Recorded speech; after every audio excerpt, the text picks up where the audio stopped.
on that list. Okay, so we'll go ahead and we'll introduce ourselves. So I'm Boris Palchik. I am the project manager for this study. I'm with a firm called Foursquare Integrated Transportation Planning. We are a transit planning firm. We do studies like this all over the country. And with me on my staff is Rebecca Martin. So if you can wave, Rebecca. So Rebecca and I are from Foursquare, and we are doing sort of this, we're leading the technical analysis here. Several other folks on this meeting are local in Lawrence, and they are, either they run transit or they are somehow involved in oversight of this study. So I'll let them introduce themselves. I guess, Adam, you can go first. Sure. Hi, Dan. I'm Adam Weigel. I'm the transit and parking manager for the city of Lawrence. I'll kick it over to Margareta. Hi, I'm Margareta DeFries. I work for KU Transportation Services, overseeing KU on Wheels. Okay. And hi, I don't have video on, but I'm Jessica Mortinger, and I do transportation planning in the city. So we're with the Metropolitan Planning Organization. We do a lot of bicycle, pedestrian, and safe routes to school transportation planning, and transit's in that mix also. Hey. Yep. So what I'll do is really quickly run through the background that you probably already know, but Lawrence Transit and University of Kansas have been working very closely together for many years to try to provide as seamless a transit service as possible to the community. You may know that they jointly publish a rider guide that has all the route information in it. There's some shared funding among the routes, and there's a number of ways in which they coordinate and cooperate. You may also know that there is currently a new transit hub being developed or being planned for development at Bob Billings Parkway and Crestline Drive. Are you familiar with that? Oh, yeah. I looked at the site plans and everything. Okay, very good. There is one thing that I will ask about before I run away. What's that? How long is it going to be before you decide to have free bus service? That's a good question. That is one of the things that we're looking at, in fact. So as I said, we're looking at the strengths and weaknesses of the existing service. We're looking at developing recommendations that improve the system efficiency and also help ensure a smooth integration of that Bob Billings new facility. We're also looking at the possibility of new technologies and new approaches to transit. And then finally, the last thing we're looking at is the implications of a fare-free system. Okay. I should have just kept quiet. Sure. But what's your view on that, on the fare-free system? Well, I think that, I am not a driver, but I think that a lot of the problems that the fixed route drivers have are related to fares. Obviously, it's different in the current COVID thing, and the fares are only a small part of it. And isn't there federal government funding that depends on how many people ride? Sure, there is. Wouldn't that increased ridership make up for the loss of the fare income? Now, I'm not saying the T-lift should never be free. I think that it should continue to be its $2 thing. But I just don't see any reason to have the fixed route costing anything. It's going to really increase ridership if they don't have to pay. Okay, yep, that's a good perspective. I might add just a little context to that, though, Dan. I know, just the comment about the T-lift. There is, federal requirements are that your paratransit service, and ours is the T-lift. The fares for that cannot be more than twice your base fare for your fixed route service. It's an equity issue. You don't want to force people who have mobility challenges to pay if you're not charging people who can use the fixed route service. So it does create some more significant cost implications going fare free, because it really would be system wide then because of that equity issue. I didn't even think about that. Yeah.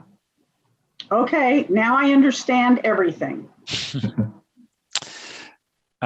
Great. So continuing with our approach, there are three general questions that we're trying to understand as we study the system, and that is, what does the market say, what do the numbers say, and what do the people say? The market and the numbers, those are sort of those are both technical analyses, looking at things like demographics and density, land use on the market side, looking at ridership, productivity, on-time performance on the service side.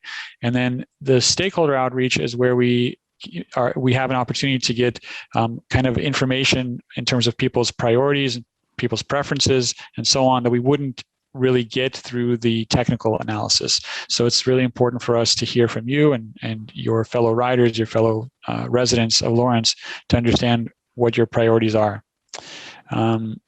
So again, the market analysis, like I said, is looking at demographics and density. So the purpose of this is to help us put the service into context. When we see service that's not performing well, we can try to understand where would it perform better. If there's an area, if there's a segment of a route that has low ridership, we can see what the density is, what the population and employment numbers are in those areas, what the key trip generators are in those areas, and if we find part of a route underperforming, we can try to relocate or reallocate the resources somewhere else. So we're looking at transit. We're not just looking at density, we're also looking at specific population groups. So zero vehicle households, persons with disabilities, all of these are good predictors of where we expect to see transit ridership. So we're looking at that as well. And then on the service side, we're looking at a number of key metrics, like I mentioned, ridership, productivity, so ridership per hour and per trip, on-time performance, connectivity, both in terms of physical opportunities to transfer from one route to another at a shared stop, and connectivity in terms of schedules, like if the schedules align at these key transfer locations or not. And then also environmental justice, which is a key goal of the Lawrence strategic plan, to ensure that population groups like minority and low income households are not negatively impacted by whatever recommendations we come up with. So, and one other thing we're looking at is, as we're assessing the service, we're trying to see if there are potentially new technologies that we can bring into this community to improve the mobility of residents overall. So a couple of examples of that would be integrating ride-hailing services. You may be familiar with Uber and Lyft. In some communities, those are integrated in various ways. Sometimes it's just a matter of cross-promotion. So if you were to open an Uber app, you may see transit also listed as an alternative option, just so people can compare to see what that trip would cost them and how much it would take, how much time it would take through other modes, and vice versa. In some communities, when you open the transit app, you can also see Uber and Lyft listed for comparative purposes. The other thing that we'll be looking at is a new approach to transit called Microtransit. So Microtransit is very similar to Uber and Lyft. Have you ever used Uber and Lyft, Diana? No. Okay. I have a cell phone, but it's primarily to make calls. I don't have any added in that. When we start talking about stuff that requires technology, then I'm 71, and a lot of my age peers don't understand cell phones, even if they have them. Mm-hmm. And so that's going to cut back on people who don't have technology. Sure. That's always a consideration. So Microtransit is a service that uses the types of vehicles, usually like you are maybe familiar with T-Lift, but they are smaller ones, but they're equipped with a tablet on board that allows them to communicate through the cellular network with riders directly. So a person that has a smartphone could dispatch the vehicle directly without having to call a number, talk to a dispatcher, schedule in advance. What it allows is kind of last minute trip booking, if you will. So if you want to head to the grocery store in 20 or 30 minutes, Microtransit allows you to do that just by directly booking your trip. And you can also see where the vehicle is on your phone and so on. Microtransit is not only for disabled or other populations that may use paratransit service. It's a general purpose demand response service. Right. So it can be used by people who are certified for paratransit use, but it doesn't have to be. It can be used by the general public, and vehicles typically are equipped with ADA accessible either lifts or ramps or whatever it is. They have to be, don't they? Sure, they do. Well, they do and they don't. I mean, if you are using if you're running a general purpose transit service, some of the vehicles could be ADA accessible and others not. If a person needs ADA, then you could dispatch the paratransit vehicle or the vehicle in the fleet that is fully ADA accessible. So it kind of goes both ways. But the reason that the transit operators are considering microtransit these days is because fixed route transit service requires a certain density and a certain land use to be most effective.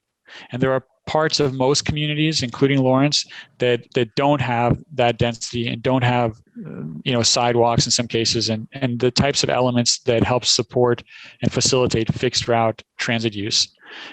So that's why we're looking at some of these other options, because there may be communities in Lawrence that are better suited for a more flexible model like this. Sorry, I had cat issues. Okay, that's no And, worries. of course, I won't put anybody on the spot, but just to note, we do have another member of the public, Adam Rankin, who's joined the call. So, Okay, great. I know we'll keep giving Diana the royal treatment because she deserves it at 71, but I know we got another member on the call as well. Well, welcome, Adam. If you can hear us, then we're glad you joined us. Hey, Thanks so Adam, much. are you a transit rider? I am actually a Topeka native, but I'm definitely interested in Lawrence transit for sure. Okay. Yeah. Very good. So we'll continue. Diana, so as I mentioned, we are also very interested in stakeholder outreach or I guess I should say stakeholder input.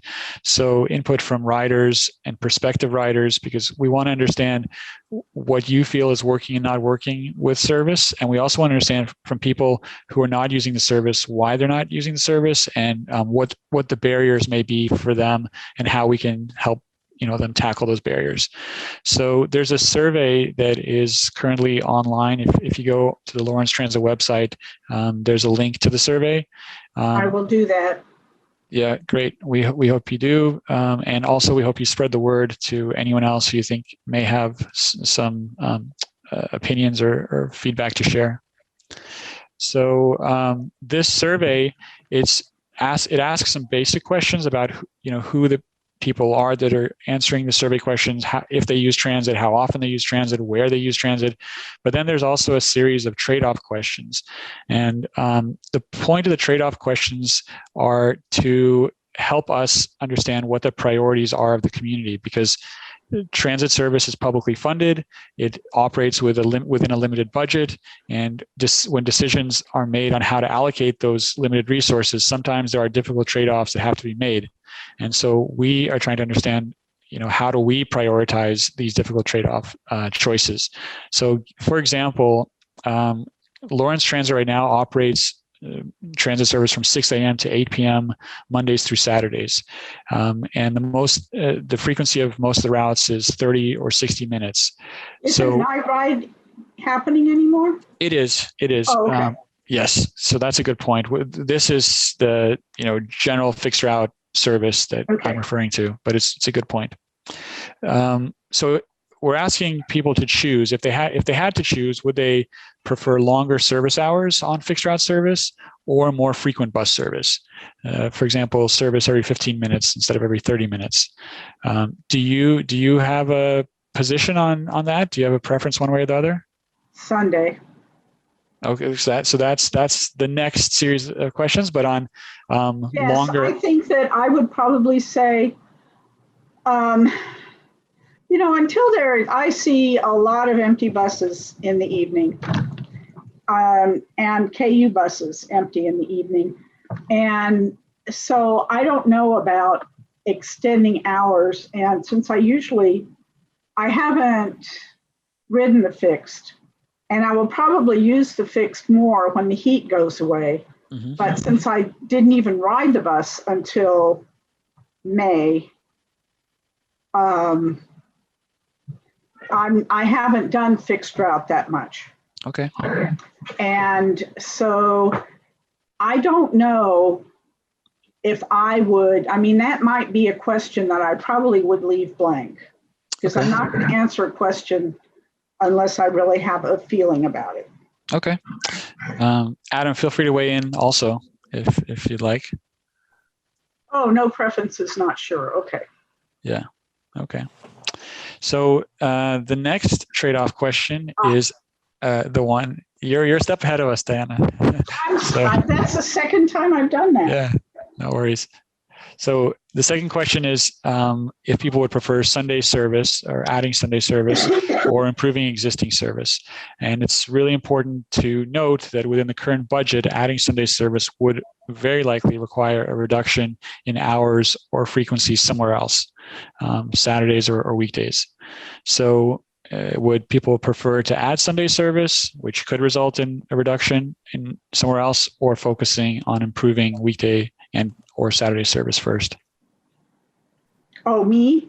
Yes. I would say adding Sunday. And that's just because I'm in that question, I'm ego-centered. Mm-hmm. Because I always have to find a ride for Sunday. And right now I have a guy in my life, but there are things that happen Sunday that I would like to do that he doesn't do. Okay. So Got it. I have a lot of people who will take me places on Sunday, but I feel more independent when I can use the bus. Got it.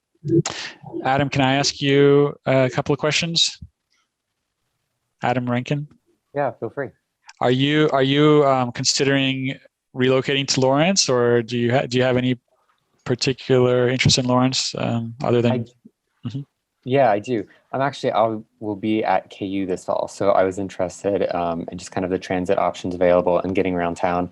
I'll probably be commuting from Topeka probably for the first half of the year, and even though I might be commuting, I still want to be able to kind of get around town without driving everywhere. Yep. I probably am one of those people that should not be driving and should be near public transport. I like to crank up my music a little loud, which is definitely part of my interest in this. Because I know you mentioned Uber and Lyft and having. Did you classify that as microtransit? Yeah, that falls in. So it's interesting because microtransit is a fairly new term, and because it's fairly new, it's applied in a lot of different ways. Different people there's debates on what exactly microtransit is. We are making the distinction between microtransit and ride-hailing services, because microtransit, in our definition, is a service that is more kind of closely associated with the transit operator itself. So it's maybe branded as the same transit services as public transportation. It usually operates with a dedicated fleet versus Uber and Lyft, where you never know what vehicle you're going to get. A microtransit fleet is a dedicated fleet for that service, with a set of drivers who are vetted in the same way that transit operators are vetted, trained through a similar process. So it's a little bit more transit focused. So that's the difference. Gotcha. Okay. Thank you. Yeah. Okay. So the next question is whether people prefer more frequent bus stops or faster travel times. And the reason that's a trade-off is because currently in Lawrence, bus stops are placed approximately every 2 blocks along every route. So the more bus stops there are along a route, the more likely it is that a person will have a stop close to their final destination. So that may reduce their ultimate walk distance before or after they're on the bus. However, if bus stops are placed further apart, then buses generally can travel a bit faster along the route, because they don't have to stop as frequently. And so there's that trade-off. So would people prefer more bus stops along the route for shorter walk distance, or fewer bus stops for faster travel times? So every 2 blocks along each route, I have ridden the 1 and the 6, and those are not every 2 blocks. Yeah, so that's a general statement. You're right. And another thing to keep in mind is not all blocks are the same. So I know that, but yeah, still, it's it can be a problem. Mm-hmm. So you feel, so your choice is the closer bus stop spacing versus. Well, I think every 2 blocks would be fine, but it needs to be every 2 blocks and not 4 or 5 or quarter, half a mile, or sometimes it's up to a quarter mile or more. Okay. So yeah, that's my. Yeah, that's a valid position. Okay, so this is kind of related, but a little bit different. So the question here is asking about more service coverage or more service frequency. So the bus network right now in Lawrence operates along major streets like Iowa and 6th, but some routes also operate along smaller neighborhood streets. So that's great in terms of providing more coverage and closer access for folks. If buses were to operate just on major roadways, it would obviously mean some people have to walk further, but once they get to those major streets, you could have more frequent bus service because you invest more resources in fewer corridors. So the question, the trade-off is buses running more frequently, but on fewer streets, or buses running on more streets, but with less frequency on any given street. Any thought on that one? I would say I would rather have more streets. Okay. Adam, as a future rider, do you want to weigh in on that? Yeah, I would. Having more streets is definitely pretty nice because it's you don't maybe have to walk as far, and sometimes if you do reduce the amount of streets, it seems like you would have to still make quite a bit of a jaunt, which I think would for some people would be a deterrent to taking the public transit. Okay, fair enough. All right, then the next question is improving existing service or serving new areas. So the way the service is now, the transit service does serve most key corridors and destinations in Lawrence, but there are definitely a few gaps. So for example, there's not that much service north and west of 6th and Iowa streets or west of Wakarusa. So would you prioritize improving service in terms of schedules, reliability, and so on in areas that are currently served, or expanding to new areas? How about KU? Does KU do that? Do they go into those other places? KU service is primarily focused around the university core.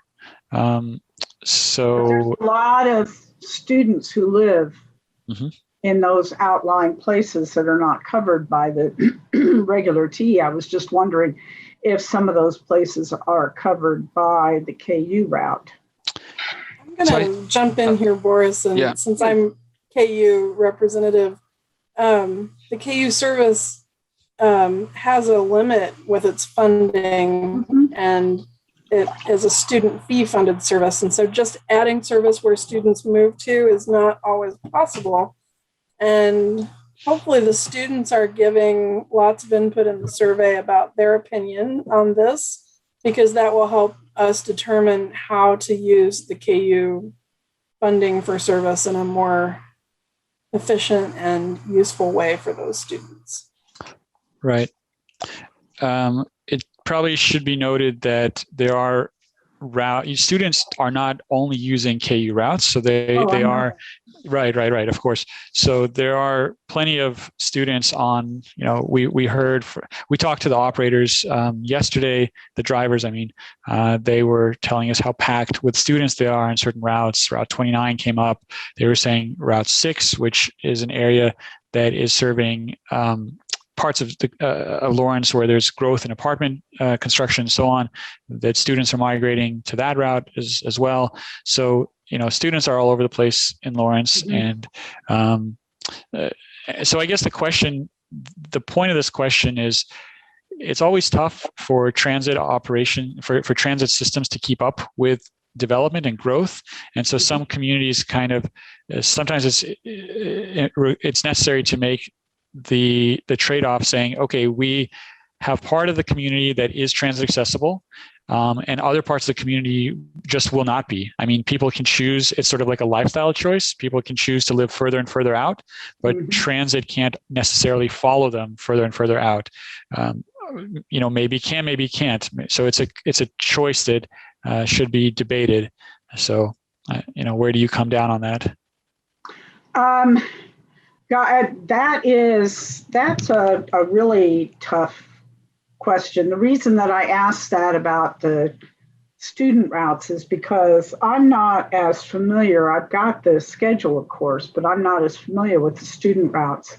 And I know that a lot of them do go to different places that the regular T does not go. And that was what I was wondering, is if there was some of this stuff that is not covered by the regular T, if KU buses are covering it.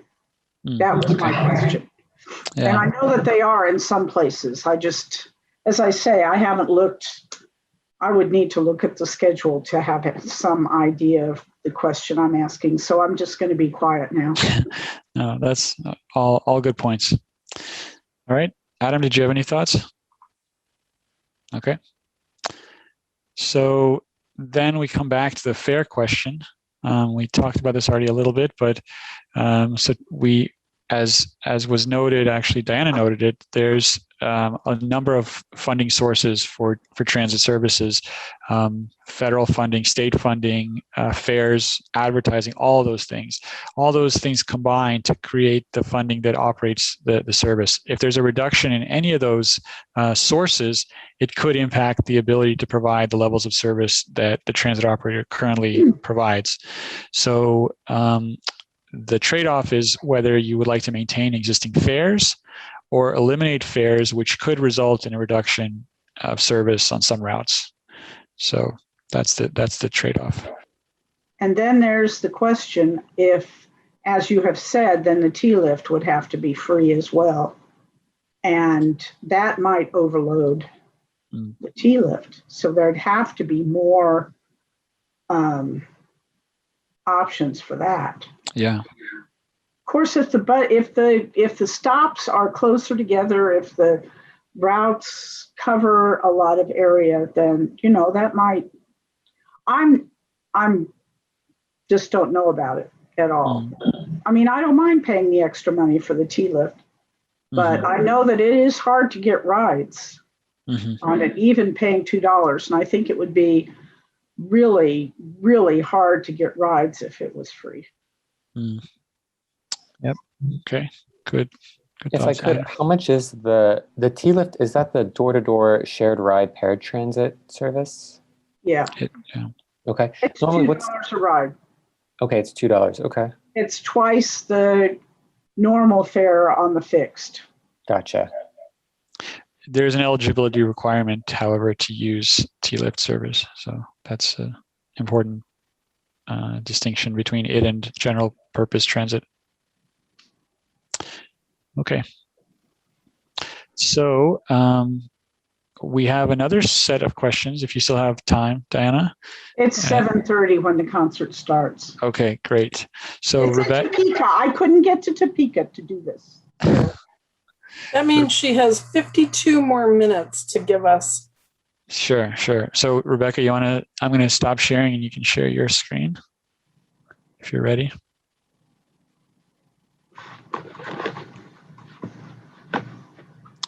Okay, so for these questions, these aren't really trade-offs. They're much more open-ended questions. So we're going to be recording your comments on these little Post-it note things. So the first question we want to throw out there is, what are Lawrence Transit and or KU on Wheels doing well? How do you think they are benefiting the community? Well, I think having a transit system is just miraculous. It's because I lived here for I lived in Lawrence for a long time, and I have driven, but when I was a student, there was not a lot of money for gas. And so I was trying to take the bus everywhere. And that was when there was no citywide service. And the only reason I have not used the regular transit is because I do have a disability, which puts me on the T-lift. Okay. Wow, that Great. was... Yeah. Anything else you think they're doing well in the community? I think the drivers are really helpful. When I've been riding the regular T, there have been a couple of incidents that could have escalated, and the drivers did both times an excellent job of defusing. And I've seen that on the T-lift too. But of course, here we go. COVID kept me out of the buses actually essentially for 15 months. So all of my information is old. Yeah. Well, we're glad you're back. Are you back? You're using it actively now again? Yes. Okay, great. Not nearly as much as I did, because don't write this. I really, really do not like going out. I love my house. I enjoyed that year when I had to stay home, and I just sometimes feel put upon that I have to go out. My primary care wants to see me face to face. It's been 15 months, that kind of thing. So okay. I just enjoy being home all the time. Got it. All right. Well, let's move on to the next question. How could Lawrence Adam have anything? Oh, well, so Adam's... I don't know that I have enough experience with it yet, Diana. I think you probably have quite a bit more years than I do, having lived in Lawrence. Would you say actually overall though, that your experience with the Lawrence transit system has been positive? Very. Good. Okay. And even that de-escalation that I was talking about that I've seen on the regular T also has existed on the para route, because sometimes there are riders who are challenged and get upset. And I've seen the drivers do an excellent job of de-escalating. And I think that reflects on the training and the support that the drivers get from the powers that be. That's incredibly positive. Diana, have you actually lived or traveled anywhere where you've used like another transit system? Well, I grew up in Champaign, Illinois, and I rode the bus all the time. How does Lawrence compare? Well, Lawrence didn't have anything when I came. I mean, we're talking Champaign, Illinois is a little bit, yeah. More than 60 years ago. So probably pretty different then. But it was, the drivers were nice. I enjoyed it. I have been really a proponent of public transportation all my life. So. Well, good. Yeah. I'm excited to try it out. So there are some questions actually that are going to be very relevant for you, Adam. And your question about other places is we do have that question as well. So now everybody's like a step ahead of us. So that's really, really great. So let's go to the next question. How could Lawrence Transit or KU on Wheels serve the community better? Is there anything, Dana, that you think that you've been like, it's been on your mind? Oh, I wish they did this or that. Well, I think I've probably said it, the Sunday service, it's just, that's all of that stuff that you're talking about. Serving the community better. I'll let Adam maybe could fill a couple of minutes while I think. let's ask the next question to Adam, because I think this one is actually very relevant for him. So do passengers or prospective passengers like you have the tools they need to understand the service and to navigate throughout Lawrence using transit? You've probably done a little bit of research already. So when you were doing that, did you feel like the system was intuitive and you were able to find whatever information you thought you needed? From what I have done, yeah, I felt like actually quite a bit of information that was on the website was really well explained. And I thought that the routes were really nice. Everything was color coded and indicated. And I know that sounds kind of simple, but I have been to other cities where things are not color coordinated. And it's a small thing, but it makes a huge difference. And I believe there is is there a transit app? Yep. There is a transit app, yeah. I have not downloaded it yet, but that is probably on my to-do list. Okay. What about you, Diana? Do you think that the system is easy to understand? Yes, and the thing about it is that one of the ways that people can get on the paratransit is if they are challenged with understanding the system. And so I think what that does is give a good fallback for people.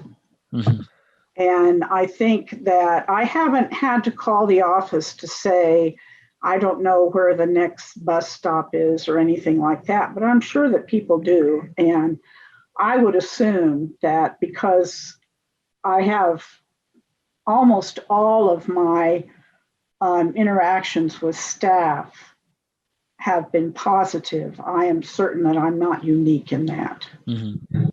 Great. It's great to hear.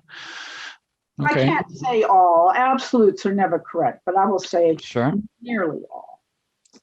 Okay. Well, another question for you, Diana. Do you think that Lawrence Transit and KU on Wheels provide an inviting passenger environment? That you've already told us a lot about your interaction with the operators. What about physically? Like, are the buses in good shape? Are they clean? Are the bus stops reasonably well kept? Those kind of things. Okay, so I have a suggestion about the bus stops. It's very good for keeping people, excuse me, out of the weather when the weather's bad, but they are a sauna if there's any kind of heat, because heat rises and there's no exit for it to get out. It's just, and so there's really no place to escape. I think that, but what I saw before COVID was that sometimes the buses were not cleaned.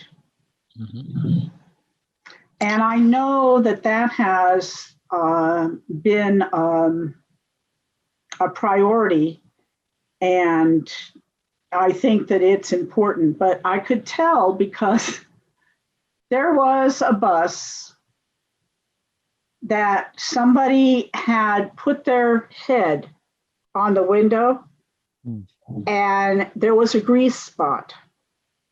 And that grease spot was on that window for weeks. Are you referring to T-Lift or to the fixed route buses? This was a T-Lift thing. Okay. I can't speak to the fixed route. I haven't made enough rides on that. Okay. I started riding the T as a paratransit rider. I see. In March of 2002. So my experience with the T-Lift has only been this, late spring when I was able to walk the quarter mile to the bus stop and home. So I have actually now had 3 T-Lift rides since I've been back. And I think the T-Lift buses are clean. So I think that might have been a staffing issue that maybe has been fixed. I don't know. Okay, got it. Just wait for Rebecca real quick. Okay, So the next question is, what is the top change that Lawrence Transit or KU on Wheels could make to encourage transit use? Is there any one thing? Because we've talked about so many different topics about bus shelters, about cleanliness, about the drivers and so on. Is there any one thing that you think could really make a difference to get people to ride either more often or new people to give the system a shot? Well, I don't know. I suppose that some ad company could create ads that would make people ride it. I think that there were, I know that they used to have free rides to the, I can't remember what it's called now, in July, when sidewalk sale downtown. Mm-hmm. They had free rides during the sidewalk sale. And so I think that the problem is that people like me who believe very strongly in public transit, and had I been able to work until I retired, I would be riding the T. My car would be only used to get to see my grandchildren and stuff like that in Kansas City. So there are people who will pay other people huge sums of money to drive them somewhere because they will not get on the bus. Mm. And, I just had this flash that there might be, every couple of months, maybe the bus could have a free day so that people could ride it and see what it's like. Yeah, good idea. Okay. And of course, that free would not have to apply to paratransit because it's not total free all the time. Mm-hmm. Okay. So the next question is the one Adam was referring to. Are there other communities that you think get transit right and could serve as a model for Lawrence? And Adam, you can feel free to weigh in on this as well, because if you've just seen places in your travels you thought really get transit right, we'd like to know what you liked about those places. So either Diana or Adam. You want to go, Adam, or I can? Go for it, Diana. Okay, so Champaign, where I grew up, and I haven't lived there since I was 17. I'm 71, you can do the math. But their transit system is excellent. It has only gotten better over the years. And so the problem is that my knowledge of the bus, Champaign-Urbana, Illinois, are probably together, they're probably almost double Lawrence. And that's the problem. Lawrence, in Kansas, we might be considered a medium city. In the States, we're a small city. And so the fact that we have the transit at all, to me, is really nice. So, okay. I don't know what that's. No, Champaign is the only place I've ridden the bus a lot besides, but I've seen the buses in Kansas City. The Joe. Mm-hmm. I just haven't ridden them. I've taken the K10 transport, but not. Okay. Adam, any thoughts from you? Yeah, just real quick. The K10, that's the one that's Ride KC operates. Is it called Ride KC now instead of the Joe? Maybe. Yes, they are. They're all operating under the same umbrella with one branding all over the Kansas City metro area. Gotcha. Okay. It's Lawrence to the Edwards campus and the Johnson County Community College. Gotcha. Okay. And back. That's really handy. Yeah, you don't have it in Topeka though. No, we do not. I will say, living in Topeka, it is interesting because we are bigger than Lawrence, and we're definitely, I feel like, just the way we're set up, we're much more spread out. And so naturally more people are like, you know what, we do need a car, even if it's just kind of a junker. I mean, a lot of people definitely try to carpool or figure out a way to get a ride, because sometimes the Topeka Metro, from what I understand, it is definitely, it's a great service, but it's not, maybe they don't offer as many times as people would like, and they would prefer the freedom to kind of choose, which I guess this kind of goes back to the question of, do you increase also like the amount of streets, or maybe more the frequency of the buses coming through? Is there any actually, and forgive me, Boris, right? Yep. Mm-hmm.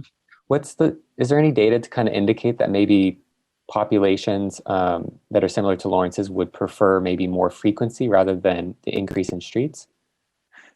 Well, generally, frequency does make improve transit ridership. I think you might not have come on yet when we were looking at discussing the market analysis, but what we don't really look at the total population. What we look at is population density in a community. Right. So when you have high population density, the higher the population density, the higher the frequency of service that an area can support, or that higher frequency really they can be justified in an area is maybe a better way to say it. Gotcha. So we are looking at the frequency. We are looking at the density, both population and employment density throughout the Lawrence area, kind of block group by block group. It's a sort of small census geography. Yeah. So that is what we're looking at. Yeah. And talk about spread out. I mean, Lawrence has really been spread out. The city commission had called a halt to it, which means we're losing a lot of our green spaces in town. But the spread out that's happened is unbelievable. And somebody said 90% of the housing units in Lawrence right now are built since the mid-90s. Because apartment houses are, it's a lot of apartments are being built. Yeah. And apartments are one of the land uses that we do look for, because they have the density. Again, it comes back to density, it comes back to land use. You could have a very large area, a very large metropolitan area like Kansas City, but if the land use is primarily suburban, and you have a lot of kind of cul-de-sacs and very circuitous streets, people can't get to or from a bus stop very easily. So even though the population is much, much bigger, it still won't necessarily support fixed route transit service. Right. Which kind of gets us back to that discussion about microtransit, because all throughout the country now, even very large metropolitan areas like Salt Lake City, like Dallas, like Denver, a lot of these places are now transitioning some underperforming routes to microtransit, because they recognize that they just don't have the land use in some of their suburban areas. They don't have the density, they don't have the land use, even though it's a very large metropolitan area, to support fixed route service. So, all right. Well, that gets us through the end of our questions. And that's really what we wanted to cover today. So if you guys have anything else that's on your mind, any questions or comments, we'd love to hear it. Otherwise, that kind of concludes our formal discussion. So if there's nothing else, then go ahead, Adam. I would just encourage you both. I know the survey was mentioned earlier. If you have time to help take that survey, that would be really helpful for us. As well as, go ahead. I'm going to take it. I'm going to ask all my friends to take it, even if they don't ride the bus. That's wonderful. Yeah, because we are interested in certainly riders, but also non-riders, because we are trying to make the system work better for the people who use it, but also for some potential new riders. The other thing I would say is we are also at the Lawrence Public Library tomorrow, pretty much all day. There's a few different blocks of time that we are there doing kind of a hands-on draw your own route workshop series. So if you're interested in thinking about routes that you think would work well in Lawrence, we're trying to explore some of that in a a graphical way. So if you or others that you know would be interested in that sort of activity. I get to stay home tomorrow. That also sounds nice. Nothing to do outside my house. So take the survey and then spread the word. And if any of your friends are confused by the trade-off questions, you now are armed with all the information you could possibly need to help them out. Well, most of my friends are will not have any trouble with the trade-off questions. Very good. Okay, well, thank you, Adam and Diana, for joining us, and enjoy the rest of your evening. Thank you so much. Okay. Thank you for doing this. I'm sorry there weren't more of us. No worries. All right. See you later.